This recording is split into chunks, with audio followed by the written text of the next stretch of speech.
impeccable shoes natin. Nagtatayo na tayo ng 3 branches ngayon. Good day mga kababs. Again, welcome to another episode of Life of Mr. Babs. So, medyo matagal tayo hindi nakapagawa ng episode because it's been a busy few weeks para kay Mr. Babs. So right now, our quickest update is yung impeccable shoes natin. Nagtatayo na tayo ng 3 branches ngayon. Kaya nakita nyo, I'm on the road right now. Papunta tayo dun sa bagong branch natin sa Mandaluyong, sa Taguig, and then sa Calamba pag pauwi na tayo. And here with me is Tito Randy. Kaya mga kababs, follow us throughout the day. Tignan nyo yung mga tinatayo natin branches para sa ating business na impeccable shoes. Let's go. Traffic.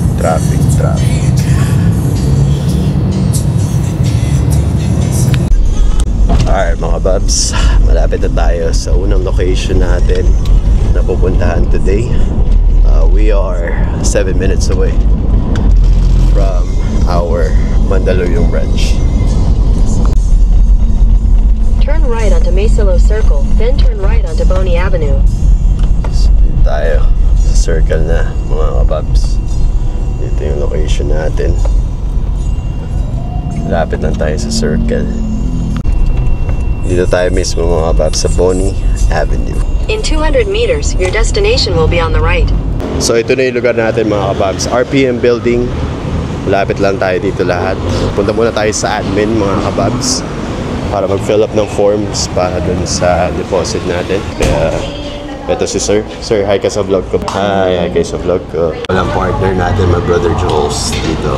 Ito na, we're signing our life away. Brother. Ito na tayo dun sa place para makita natin in person. Kasi si Jolo pa lang nakakita dun. Inabot pa yata daw siya ng ulan. Ito na mga kababs.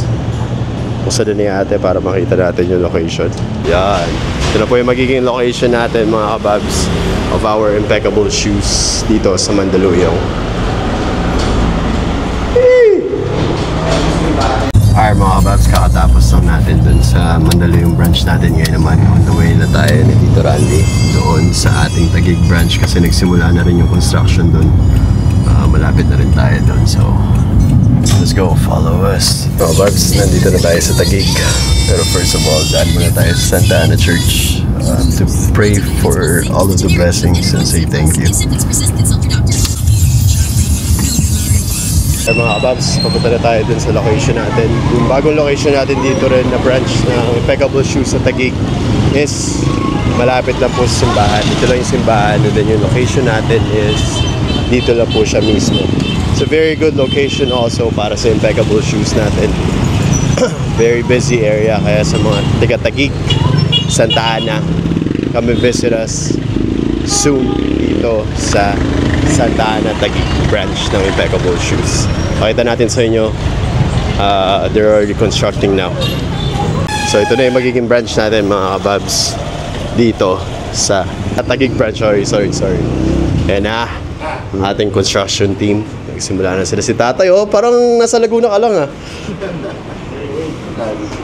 Ayan, ang ating contractor, Jonil, the cousin.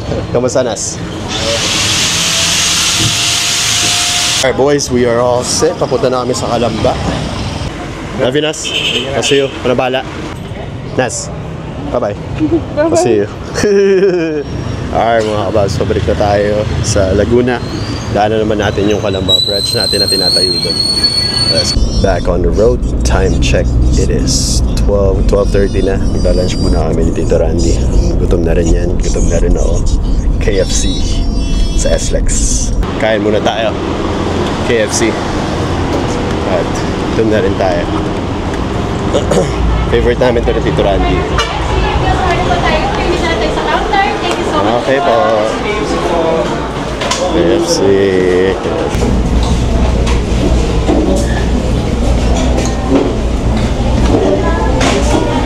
Alright mga kababs, tapos tayo kumain. Ngayon naman papunta tayo sa Calamba branch na natin. Check natin yung what do you call this? Yung progress doon. kung ano na natatapos ng partner natin. Yeah, let's go. Medyo tight. Alright mga kababs, malapit na tayo sa isang location natin. Nandito na tayo sa Laguna. So yung location natin is here in Ayala Bypass Road, also known as Bukal Bypass. Calamba, Laguna. Mga kababs, ito yung branch natin dito sa Calamba, sa Turbina. Construct na sila dito. Yan.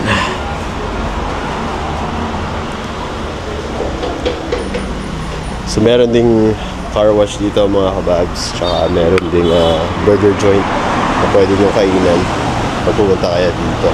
Kasapin na natin yung partner ko, see sa updates, and this is almost done na rin mga kababs, kaya let's go.